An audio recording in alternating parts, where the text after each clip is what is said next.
ফরিদপুরের মধুখালীতে পরকীয়ার অভিযোগে এক যুবক ও প্রবাসীর স্ত্রীকে গাছের সাথে বেঁধে হেনস্থা করেছে স্থানীয়রা, যা নিয়ে এলাকায় চাঞ্চল্য সৃষ্টি হলেও এখনো কোনো লিখিত অভিযোগ পায়নি পুলিশ বলে জানিয়েছেন ভারপ্রাপ্ত কর্মকর্তা।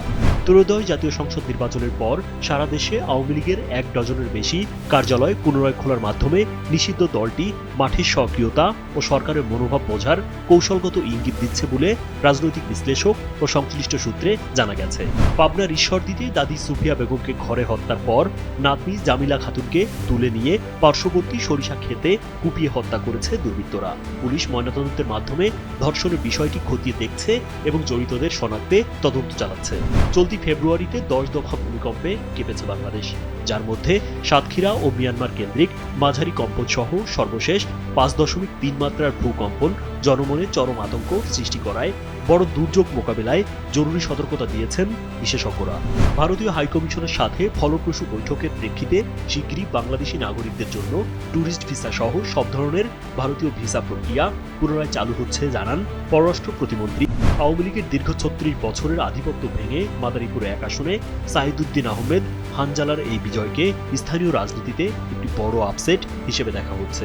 বিভিন্ন বিষয়ে জানান নিজের মতামত। পরক্রিয়ার অভিযোগে এক যুবক ও প্রবাসীর স্ত্রীকে আমগাছে বেঁধে রেখে হেনস্থার ঘটনা ঘটেছে। স্থানীয় সূত্রে জানা যায়, প্রবাসে থাকা আলেমান নামের এক ব্যক্তির স্ত্রীর সঙ্গে একই এলাকার যুবক রাকিব শেখের ঘনিষ্ঠ সম্পর্ক নিয়ে অনেকদিন ধরেই এলাকায় গুঞ্জন চলছিল। শুক্রবার সকালে দুজনকে একটি নির্জন ঘরে একসঙ্গে দেখতে পান প্রতিবেশীরা। এরপর স্থানীয় লোকজন তাদের আটক করে বাড়ির সামনে একটি আম গাছে বেঁধে রাখে। ফরিদপুর জেলার মধুখালী উপজেলায় মথুরাপুর গাংনীপাড়া এলাকায় এ ঘটনা ঘটে। এদিকে অভিযুক্ত যুবক দাবি করে বলেন, ওই নারীর সঙ্গে তার বিয়ের আগ থেকেই প্রেমের সম্পর্ক ছিল। তিনি বলেন, দেখা করতে এসেছিলেন কিন্তু তাকে পরিকল্পিতভাবে ফাঁসানো হয়েছে। অন্যদিকে নারীর পরিবারের সদস্যরা বিষয়টি পারিবারিকভাবে সমাধানের চেষ্টা করছে বলে জানা গেছে। এ বিষয়ে মধুখালী থানার ভারপ্রাপ্ত কর্মকর্তা ফকির তাইজুর রহমান বলেন, এ ঘটনায় এখন পর্যন্ত থানায় কোনো অভিযোগ পাওয়া যায়নি। অভিযোগ পেলে প্রয়োজনীয় আইনগত ব্যবস্থা নেওয়া হবে।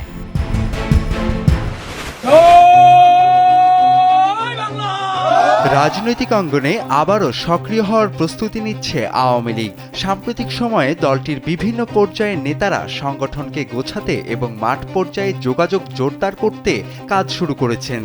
দলীয় সূত্র বলছে, দীর্ঘ রাজনৈতিক চাপ ও অস্থিরতার পর এখন তারা পরিকল্পিত ও কৌশলগতভাবে সক্রিয় হতে চায়। গত ১.৫ বছরে আওয়ামী লীগকে রাজপথে তেমন দেখা যায়নি সত্য, কিন্তু ভেতরে ভেতরে চলেছে এক বিশাল কানেক্টিভিটি। দলটির হাইকমান্ড এখন সরাসরি সংঘাতের বদলে সাইলেন্ট মোড বেছে নিয়েছে। এক্ষেত্রে তাদের প্রধান কৌশল হলো অপেক্ষা। রাজপথে কোনো স্লোগান নেই কোনো বড় মিছিল, বরং তার পরিবর্তে মধ্যরাতে জুম মিটিং আর এনক্রিপ্টেড মেসেজিং অ্যাপে চলছে তৃণমূলের সঙ্গে দলটির নিবিড় যোগাযোগ। আওয়ামী লীগ তাদের প্রথম কৌশল হিসেবে গুরুত্ব দিচ্ছে সাংগঠনিক পুনর্গঠনে। জেলা, মহানগর ও উপজেলা পর্যায়ে কমিটিগুলোকে কার্যকর করার উদ্যোগ নেওয়া হয়েছে। নিষ্ক্রিয় ইউনিটগুলোকে চাঙ্গা করা এবং তরুণ নেতৃত্বকে সামনে আনার জন্য চলছে আলোচনা।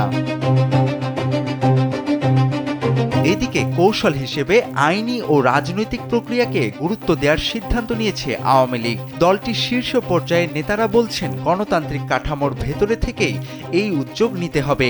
আদালত ও সাংবিধানিক প্রক্রিয়ার প্রতি আস্থা রেখে রাজনৈতিক অবস্থান তুলে ধরা হবে।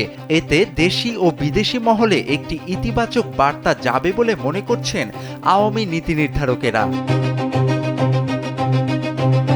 তবে সবচেয়ে চমকপ্রদ খবর হলো, আওয়ামী লীগ এখন তাদের দলে পুরনো ও বিতর্কিত নেতাদের বদলে সম্পূর্ণ ক্লিন ইমেজের নতুন মুখ খুঁজছে। আর দলের ভেতরে চলছে এক ধরনের নীরব শুদ্ধি অভিযান। যারা অতীতে বিতর্কে জন্ম দিয়েছেন তাদের সরিয়ে দিয়ে শিক্ষিত ও মেধাবী তরুণদের সামনে আনার একটি বড় পরিকল্পনা হাতে নেওয়া হয়েছে। এটি মূলত জনগণের ক্ষোভ প্রশমিত করার এক জাদুকরী কৌশল হিসেবে মনে করছেন দলটির নেতারা।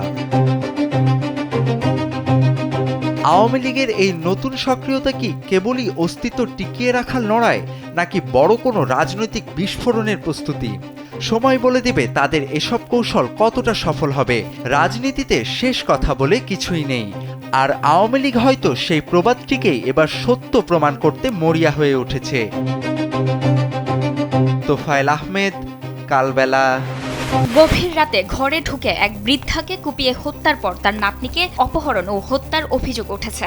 28 ফেব্রুয়ারি সকালে দাদিকে নিজ বাড়ির উঠান থেকে ও নাতনিকে গম সরিষার ক্ষেতের আইল থেকে মরদেহ উদ্ধার করেছে পুলিশ। ঘটনাটি ঘটেছে পাবনার ঈশ্বরদী উপজেলায়। নিহতরা হলেন দাসুরিয়া ইউনিয়নের ভবানীপুর উত্তরপাড়ার বাসিন্দা জয়নাল খার মা সুফিয়া খাতুন এবং তার নাতনি জামিলা আক্তার। স্থানীয় সূত্রে জানা যায় তারা একটি টিন শেড বাড়িতে একসঙ্গে বসবাস করতেন। নিহত জামিলা আক্তার কালিকাপুর ইসলামিয়া দাখিল মাদ্রাসার শিক্ষার্থী ছিলেন। স্থানীয়রা জানায় জামিলার বাবা ঢাকায় থাকেন। গভীর রাতে ওই বাড়ি থেকে কান্নার শব্দ শুনতে পান প্রতিবেশীরা। তারা বাইরে এলেও কিছুক্ষণ পর শব্দ বন্ধ হয়ে গেলে আবার নিজ নিজ বাড়িতে ফিরে যান। সকালে বাড়ির উঠানে সুফিয়া খাতুনের রক্তাক্ত মরদেহ দেখতে পান এলাকাবাসী। পরে নাতনি জামিলাকে খুঁজতে গিয়ে গম ও সরিষা ক্ষেতের আইলের মধ্যে তার মরদেহ পাওয়া যায়। ঈশ্বরদী থানার ভারপ্রাপ্ত কর্মকর্তা মোহাম্মদ মনিরুজ্জামান জানান, খবর পেয়ে পুলিশ ঘটনাস্থল থেকে মরদেহ দুটি উদ্ধার করে ময়নাতদন্তের জন্য পাবনা জেনারেল হাসপাতাল মর্গে পাঠিয়েছে। ধারণা করা হচ্ছে কিশোরীকে অপহরণের পর নির্যাতন চালিয়ে শ্বাসরোধে হত্যা করা হয়েছে। ময়নাতদন্তের প্রতিবেদন পেলে বিষয়টি নিশ্চিত হওয়া যাবে। পাবনার অতিরিক্ত পুলিশ সুপার রেজানুর রহমান জানান, ঘটনাটি লোমহর্ষক ও মর্মান্তিক। তদন্ত চলছে এবং আইনগত ব্যবস্থা নেওয়া হবে। ভূমিকম্পে শুধু ফেব্রুয়ারি মাসেই 10 বার কেঁপে উঠেছে বাংলাদেশের মাটি। গড়ে প্রতি 2 দিনে একবার করে এই কাঁপুনি যেন এক অদৃশ্য সংকেত দিচ্ছে।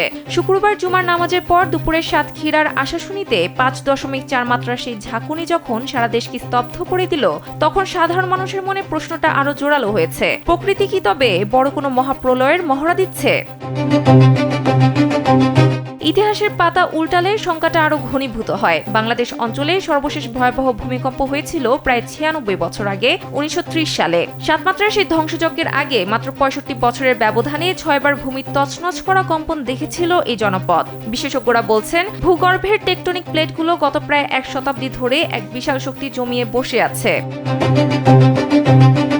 ভূমিকম্প বিশেষজ্ঞ অধ্যাপক ডক্টর মোহাম্মদ জাহাঙ্গীর আলমের মতে, প্লেট বাউন্ডারিতে যখন শক্তি জমা হতে হতে আর জায়গা না পায়, তখন তা বিস্ফোরণের মতো বেরিয়ে আসতে চায়। বারবার ছোট ছোট কম্পন হওয়া মানেই হলো সেই জমে থাকা শক্তি বের হওয়ার পথ খুঁজছে, যা বড় কোনো বিপর্যয়ের পূর্বাভাস হতে পারে। গত নভেম্বরে নরসিংদীতে 5.7 মাত্রার কম্পনটি আমাদের চোখে আঙ্গুল দিয়ে দেখিয়ে দিয়েছে ইন্দো বার্মা টেকটনিক প্লেটের অস্থিরতা।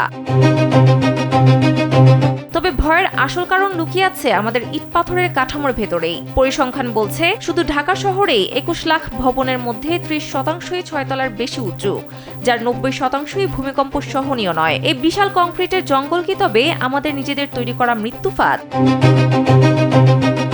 আরেক ভূমিকম্প বিশেষজ্ঞ ডক্টর মেহেদি আহমেদ আনসারি মনে করিয়ে দিচ্ছেন, ছোট ছোট কম্পন নিয়ে খুব বেশি দুশ্চিন্তার কিছু নেই, কিন্তু অতীতে ঘটে যাওয়া বড় ভূমিকম্পগুলোর ফিরে আসার চক্র বা রিটার্ন পিরিয়ড নিয়ে ভাবার সময় এসেছে। প্রকৃতি তার নিয়ম মেনে শক্তি ছাড়বেই, কিন্তু আমরা কি আমাদের অবকাঠামো নিয়ে প্রস্তুত? প্রতিটি ভবন যথাযথভাবে অ্যাসেসমেন্ট করা এবং সেগুলোকে ভূমিকম্প সহনীয় করে তোলাই এখন টিকে থাকার একমাত্র পথ। সানজিদা ইসলাম, কালবেলা।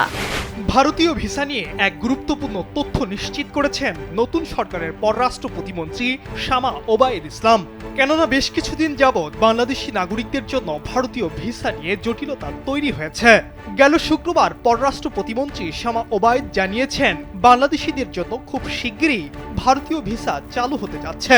তিনি আরো বলেছেন, এরই মধ্যে ভারতীয় হাই কমিশনারের সঙ্গে বৈঠক হয়েছে। ভিসা চালুর ব্যাপারে তারা ইতিবাচক মন্তব্য প্রকাশ করেছেন।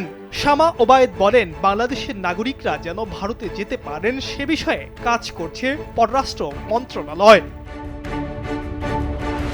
আওয়ামী লীগের ৩৬ বছরের দুর্গ ভেঙে মাদারীপুর 1 আসনে জিতলেন সাইদুদ্দিন আহমদ হানজালা। বাংলাদেশ খেলাফত মজলিস থেকে নির্বাচিত হন তিনি। নির্বাচিত হয়েই মহানবী সাল্লাল্লাহু আলাইহি ওয়াসাল্লামের অবমাননার বিরুদ্ধে কঠোর পরিকল্পনার কথা জানান হানজালা। জাতীয় সংসদ থেকে আমার প্রথম এটার জন্য আমি জোরদার দাবি জানাই। সম্প্রতি কালবেলার একটি একান্ত সাক্ষাৎকারে চলমান বিভিন্ন ইস্যুতে তার অবস্থান ও পরিকল্পনা নিয়ে কথা বলেছেন নবনির্বাচিত এই সংসদ সদস্য। এ সময় ইসলামী রাজনীতির ভবিষ্যৎ নিয়ে জানতে চাইলে হানজালা বলেন, মেহনত অব্যাহত থাকলে ভবিষ্যতে অবশ্যই চমৎকার কিছু হবে।